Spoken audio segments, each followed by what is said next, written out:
2025-26 വർഷത്തെ വാർഷിക പദ്ധതിയിൽ ഉൾപ്പെട്ട തെരുവ് നായ്ക്കൾക്കുള്ള പേവിഷ പ്രതിരോധ കുത്തിവയ്പ് നടന്നു.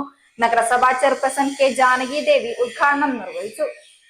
ഒറ്റപ്പാലം നഗരസഭയുടെ 2025-26 വർഷത്തെ വാർഷിക പദ്ധതിയിൽപ്പെട്ട തെരുവ് നായ്ക്കൾക്കുള്ള പേവിഷ പ്രതിരോധ കുത്തിവയ്പ് പദ്ധതിയുടെ ഉദ്ഘാടനം നഗരസഭാ ചെയർപേഴ്സൺ ജാനകി ദേവി നിർവഹിച്ചു. അവർക്ക് പേവിഷബാധ വന്നാൽ മറ്റ് എല്ലാ പട്ടികളെയും കടിച്ച് അത് പ്രയാസമായിട്ട് വരും.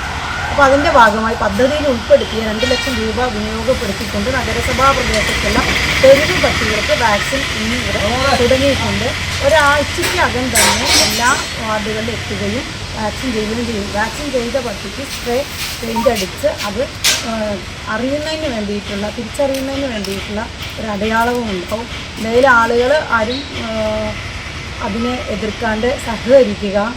നമ്മുടെ പിടുത്തക്കാരും കൂട്ടത്തിൽ നമ്മുടെ നഗരസഭയിൽ നിന്നുള്ള ഒരാളും ആശുപത്രിയിൽ നിന്ന് ഡോക്ടറും അതിന് വേണ്ട സജ്ജീകരണങ്ങളടക്കം നാട്ടിൽ കൂടെ ഇറങ്ങുന്നുണ്ട്.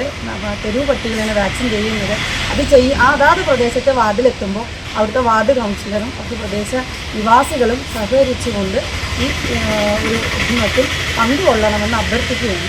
നഗരസഭാ standing committee chairman Abdul Nasar അധ്യക്ഷത വഹിച്ച ചടങ്ങിൽ senior veterinary surgeon doctor Deepak Chirayath പദ്ധതി വിശദീകരണം നടത്തി. ലൈഫ് സ്റ്റോക്ക് ഇൻസ്പെക്ടർ അജിത ചടങ്ങിന് ഏവരെയും സ്വാഗതം ചെയ്തു. വസന്ത പി ചടങ്ങിൽ സന്നിഹിതരായവർക്ക് നന്ദി പറഞ്ഞു. 25-ാം വാർഡിൽ തുടങ്ങി വെച്ച പദ്ധതി തുടർന്നുള്ള ദിവസങ്ങളിൽ നഗരസഭയുടെ വിവിധ വാർഡുകളിലും നടക്കും. നായ്ക്കളെ എല്ലാ നായ്ക്കളെയും പിടിച്ച് വാക്സിനേറ്റ് ചെയ്ത് പേവിഷബാധ വാക്സിൻ ചെയ്ത് പുറത്തേക്ക് വിടുക, അതാണ് പദ്ധതി. വാക്സിൻ ചെയ്ത് അവിടെ തന്നെ വിടുന്നു, അതാണ് പദ്ധതി. അപ്പം 1-2 ആഴ്ചയ്ക്കുള്ളിൽ മുനിസിപ്പാലിറ്റിയുടെ 36 വാർഡുകളിലും ചുറ്റി സഞ്ചരിച്ച് ക്യാച്ചേഴ്സും പോയി വാക്സിൻ ചെയ്തതിന് ഐഡൻറ്റിഫൈ ചെയ്യാനായിട്ട് സ്പ്രേ പെയിൻറ്റും കൂടി ചെയ്ത് വിടും. അപ്പം നമുക്ക് വാക്സിൻ ചെയ്തതിന് ഐഡൻറ്റിഫൈ ചെയ്യാൻ വേണ്ടിയിട്ട് സ്പ്രേ പെയിൻറ്റിങ് ചെയ്യുന്നുണ്ട്.